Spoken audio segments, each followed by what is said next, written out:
Yeah, or I am in Pakistan, or I am in another country, I want to do an adjustment of status. You cannot do an adjustment of status. So, ladies and gentlemen, this is Shah Parali from the Shah Parali Law Group. Please click on the subscribe button and on the little bell so that you get notification of our new YouTube videos before we continue. And I wanted to thank all the people who have subscribed, and I wanted to tell them you're going to get great information from me and from our team on this channel. So please never forget to subscribe and share it with your friends. It's very, very important. Big question, adjustment of status. Adjustment of status, as the name suggests, it's an adjustment of status. Status is only obtained when you're inside the United States, not when you're outside. So don't get confused. You cannot file an adjustment of status when you're outside. However, the alternative is a consular processing.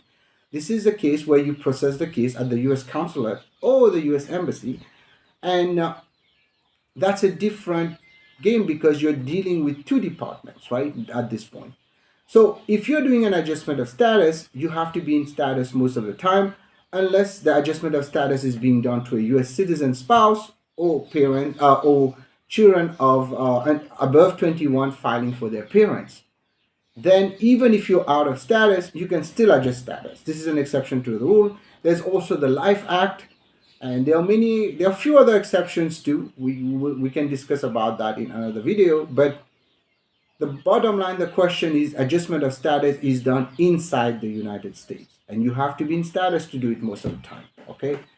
If you entered unlawfully, illegally, EWE as we used to call it, entry without inspection, to get an adjustment of status, you might have to go to the INA 245I, which is also the Life Act, okay? Now, the consular processing, the adjustment of status is done by the Department of Homeland Security, USCIS. So you're dealing with one department.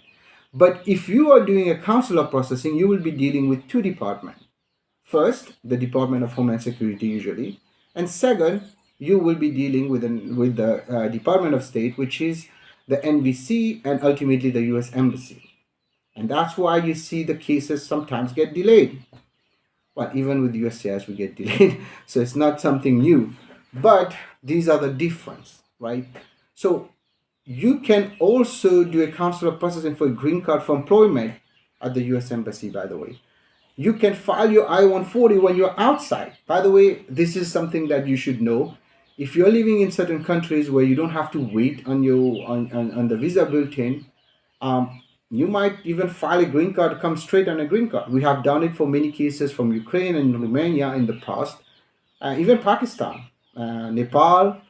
I don't remember, but there are many other countries. I think Morocco also I did it, where we just go ahead and file either a labor certification to an employer or a national trust waiver or an EB-1A, where you don't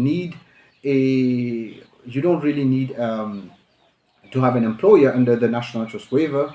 And we have a great video, by the way, that I'm going to upload. Probably it's going to upload tomorrow.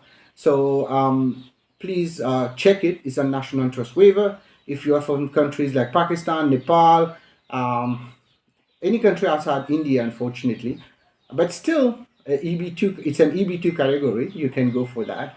But to go back to our issue, our adjustment of status and consular processing, that's how it works. So you're inside the US, you file your adjustment of status. You're outside, it's consular processing.